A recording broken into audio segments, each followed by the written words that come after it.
अस्सलाम वालेकुम। अल्लाह कुरान पाक में इरशाद फरमाते हैं कि फहाशी को अपने अंदर आम ना होने दो,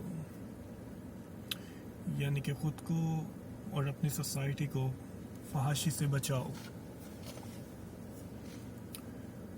ये ऑब्वियस है कि जब फहाशी आम हो जाती है तो लोगों में सोचने समझने की सलाहियत ख़त्म हो जाती है, क्योंकि अगर मेरे ऊपर कोई शहवत सवार है किसी चीज़ की तो मैं उसे हर सूरत वो पाना चाहता हूँ या करना चाहता हूँ, तो मेरी सोचने समझने की सलाहियत ख़त्म हो जाएगी।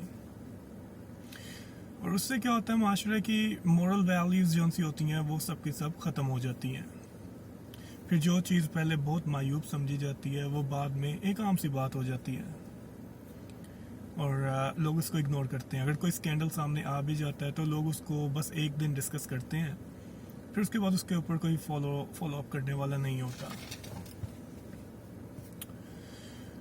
तो अगर आप आज देख लें कि फहाशी इस कदर आम हो चुकी है कि अब तो आम लोगों को तो छोड़ दें आप, अब तो मुफ्ती भी जो उनसे हैं वो इन चीज़ों से ज़रा दूर नहीं रहे, वो भी इन चीज़ों की जद में आ चुके हैं।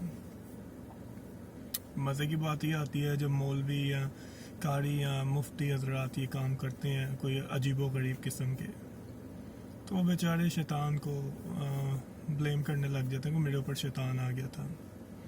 शैतान भी रोता होगा कि मैं किसके हाथ में आ गया हूँ।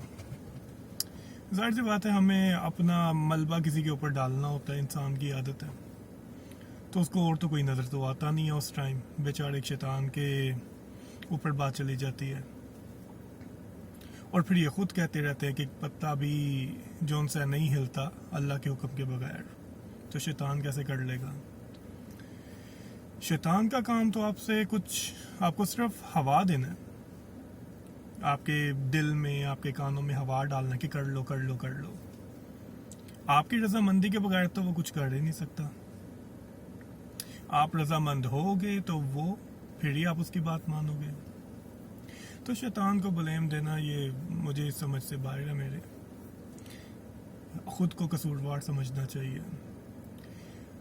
फहाशी बहुत आहिस्ता आहिस्ता से आम की जाती है इस्लामी माशरों में, क्योंकि उसकी वजूहात होती हैं।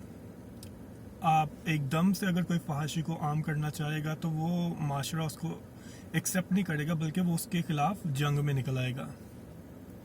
लेकिन अगर थोड़ा थोड़ा सा करके फहाशी को आम किया जाएगा तो वो फिर लोग आहिस्ता आहिस्ता उनकी दिमागी नस जो सी होती है वो सुन्न होती जाती है। इसमें आजकल के दौर में काफ़ी अर्सा हो चुका है इसमें, लेकिन आजकल बहुत ज़्यादा हो गया कि मीडिया इसमें बहुत अहम रोल अदा करता है।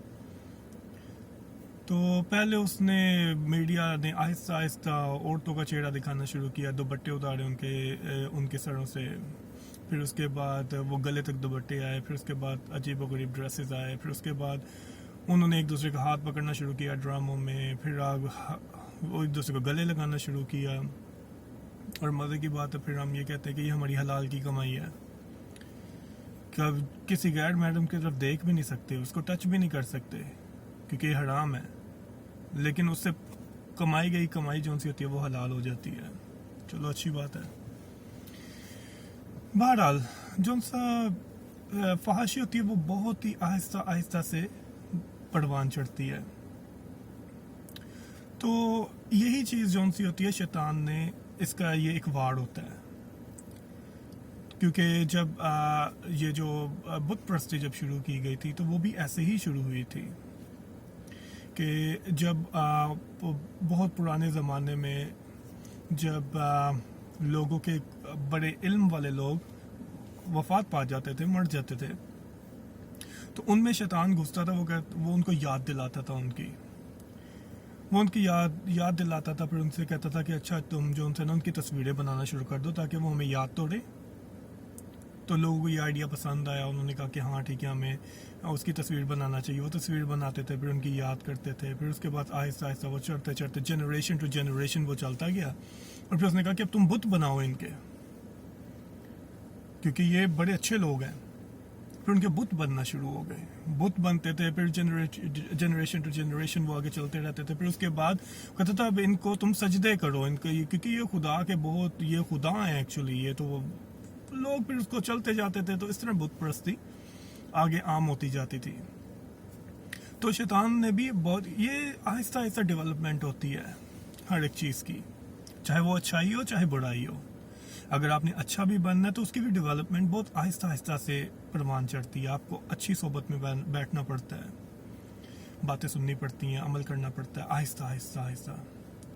تو اب آپ دیکھ لیں, اپنے ارد گرد دیکھ لیں, جب سے فحاشی عام ہوئی ہے, مورل ویلیوز نیچے گئی ہیں, آپ کا معاشرہ کوئی عزت ہے ہی نہیں, اس کی تباہ ہو چکا ہوا ہے وہ. یہی چیز نبی پاک علیہ الصلوۃ والسلام نے فرمائی تھی کہ قرآن پاک کو, میرے بعد قرآن کو اور میرے جو طور طریقے جو میں نے بتائے ہیں سکھائے ہیں ان کو نہ چھوڑنا. دو چیزیں, کیوں؟ کیونکہ یہ دونوں چیزیں آپ کی مورل ویلیوز کو نیچے نہیں جانے دیں گی, آپ کو بچا کے رکھیں گی. لیکن ہم نے سب سے پہلا کام یہی کیا کہ ہم نے قرآن اور حدیث کو, وہ طور طریقے کو پیچھے پھینکا, اور اس کے بعد ہم نے اوٹ پٹانگ سے حرکتیں شروع کر دی. قرآن میں, حدیث میں موجود ہے کہ لعنت کی گئی ہوئی ہے ان لوگوں کے اوپر جو لڑکیوں جیسا بیس بدلتے ہیں, اور جو لڑکے ہیں اور لڑکیاں جو ہوتی ہیں وہ مردوں جیسا بیس بدلتی ہیں. آج آپ دیکھ لو ہمارے اندر کیسے ہی لعنت والے لوگ موجود ہیں, کیونکہ لعنت ان کے اوپر کی تھی نا جو بیس بدلتے ہیں, کہ وہ لڑکیاں بننے میں بہت خوش ہیں. کیوں؟ کیونکہ ریٹنگز